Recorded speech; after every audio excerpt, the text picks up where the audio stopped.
Sa ibang mga issue pa rin, kung kayo po ay miyembro ng Social Security System o SSS, siguraduhin niyo pong kompleto at updated ang inyong kontribusyon. Ano po? Dahil kung hindi, posibleng maapektuhan ito ang mga benepisyong dapat ay matatanggap ninyo. Ganyan po ang problema ngayon ng isang mekanikong taga Makati. Hindi pala regular na nahuhulugan ng kanyang dating kumpanya ang kanyang SSS account. Ang kanyang reklamo, panoorin po natin. 11 taon nagtrabaho bilang mekaniko si Cornelio Labian o mas kilala sa tawag na Mike sa isang talyer sa Pasong Tamo, Makati City. Pero sa kabila raw ng matagal at tapat na pagsisilbi ni Mike sa kumpanya, napasama si Mike sa mga natanggal sa trabaho nung magbawas ang empleyado ang kanilang kumpanya.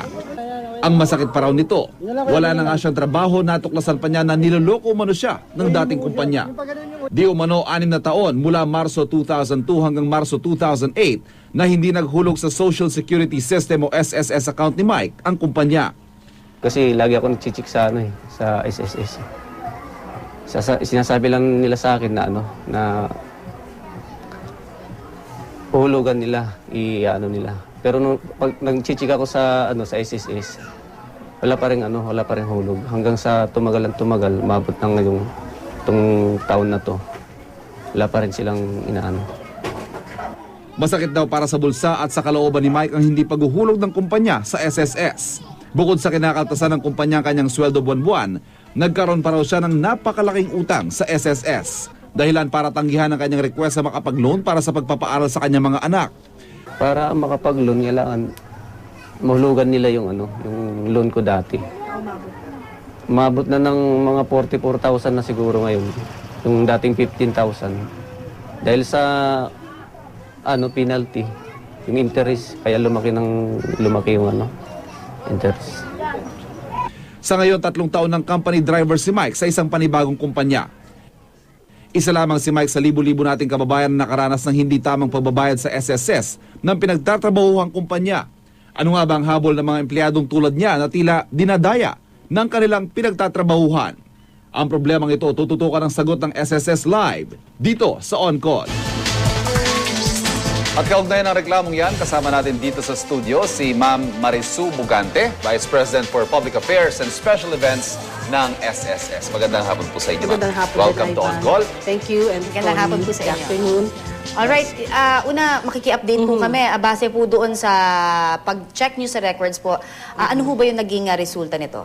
No. So gusto ko lang i-address yung problem kaagad ni Mang Mike na as I heard dun sa video. Yes po. Okay, hindi siya pinaghuhulog ng company niya at sabi niya meron siyang utang na hindi din nabayaran at lumaki na dahil may mga penalties, no. So una sa lahat, anong maaari niyang gawin? Pwede siyang magreklamo, pwede namin siyang tulungan, mag-file ng case laban sa kanyang employer, so dito sa Member Relations Department natin. Okay, so kung magtungo siya doon, maaari namin siyang tulungan kung paano natin mahabol yung kanyang employer. I see. May habol po, may habol. May habol yan, definitely may habol yan. Lalo na kasi ang non-remittance of contributions is a crime. No? Yes, So yan, estafa. Yan, Yes, oo. Kinita na niya yun, di ba part ng sweldo niya yun? Di ba? Yes, kinaltasan siya. Yes, Di ba? At hindi ginamit nung employer. Yes, in other yan ang words, hindi assumption doon. Opo. Pero ma'am, kaya ako nabanggit kanina kung ano ho ang update. Kasi of course, may nabanggit kasi doon sa report na nag-loan siya. Ano ho ba yung nakikita natin doon? Inawas ba sa loan niya? Kaya hindi ni-remit? Ano ho ba yun? Paano ba yun? As I mentioned earlier, hindi namin nakita yung kanyang record. Okay, pero okay. ang solution dyan, tamang-tama, starting April 2, meron ho tayong penalty condonation program. Ngayon, kung si Mang Mike ba yun? Or, Mang Mike po. ay meron siyang payslip na makikita natin na kung saan binawasan siya para pangbayad dun sa kanyang loan. Oo, at hindi namin natanggap yun. Mabibigyan namin siya ng 100% condonation ng kanyang penalty. Okay. No, so, pwede niyang iayusin niya yung record niya with us, then saka natin habulin yung company niya. So, pag nahabol na natin yung company niya na meron katibayan na talagang binawasan siya, tapos si Mang Mike naman, na hindi na i-remit, si Mang Mike naman, dahil lang sa kagustuhan niyang huwag siyang, di na lumaki yung kanyang loan, ay sinettle na niya sa amin, then pwede namin siya later on mabigyan ng refund. Reimbursement.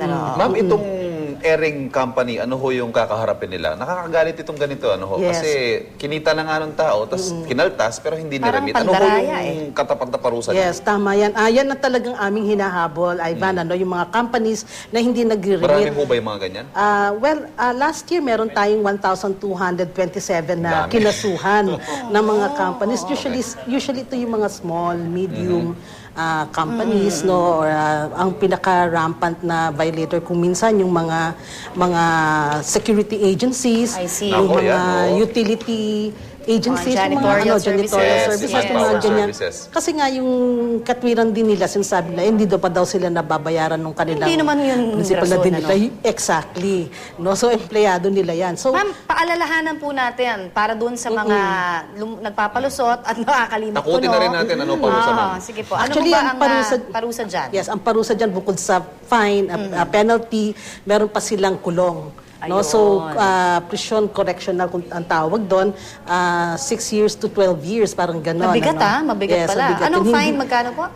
Pardon? Magkano ho ang fine? Multa. Ang multa, syempre, babayaran nila kung ano yung utang nila dun sa Yan, okay. employers, sa employees nila. May penalty pa na 3% per month of delay. Malaki Per yun. month, Per month yun. So, 36% yun per annum. Ayun, So, okay. talagang mabigat. Lalaki gastos nyo, ha? Paalala. Ito Kala ho, nyo, nakaisa kayo. para ho sa mga empleyado naman, paano kaya nila mamamonitor ang kanilang contribution kung naire-remit nga? Para hindi na umabot ng tulad dito, 6 years, hindi niya alam, wala pa lang Correct. naire-remit. Napakagandang tanong yan, Ivan, kasi alam nyo, pwede na nila i-access ang sarili nilang records through the internet. Okay, Mapunta good lamang yan, sila sa oo. website ng SSS, www.sss.gov.ph, at mag-register sila na may .sss. Isulat lang nila yung kanilang SS number, Yes. yung kanilang huling... Mabilis lang naman to, no? User-friendly, kumbaga. Yes. Kahit sino po pwedeng sundin lamang, ano? Yes. May- At may pwede text din, po? yes, pwede din Ayun. mag-text. Ayan. Para dun sa walang computer, pwede din oo. sila mag-text. Ang gawin lang nila, text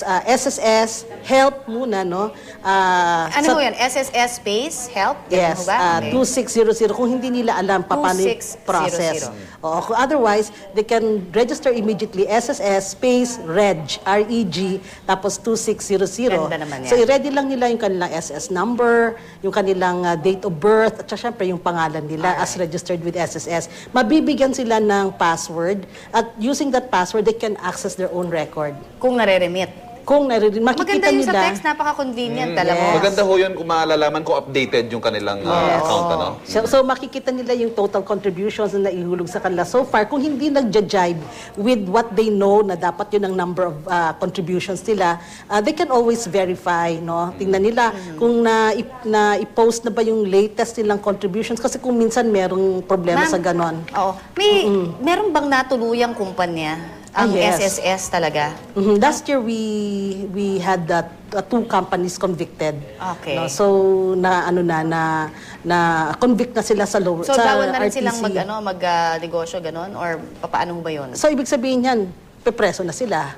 Ganyan na. Arrest. Pero Yung isa- normally, pag nakakasuhan noon, nagsisettle naman sila. Pagka yung iba, sa umpisa pa lang ng kaso, pag meron ng collection case sa kanila, they try to settle. Ayun. Huwag Okay, nyo nang so- antayin, nakakasuhan pa kayo ng SSS. Ay, ngipin naman ang batas, no? Kailangan lang talagang sumunod po tayo ng mabuti at na hindi na tayo nakakapirwisyo. Samantala, thank you very much po sa inyo, Thank Ma'am you, ma'am. Marisu Thank you. Bugante, Vice President for Public Affairs and Special Events ng SSS.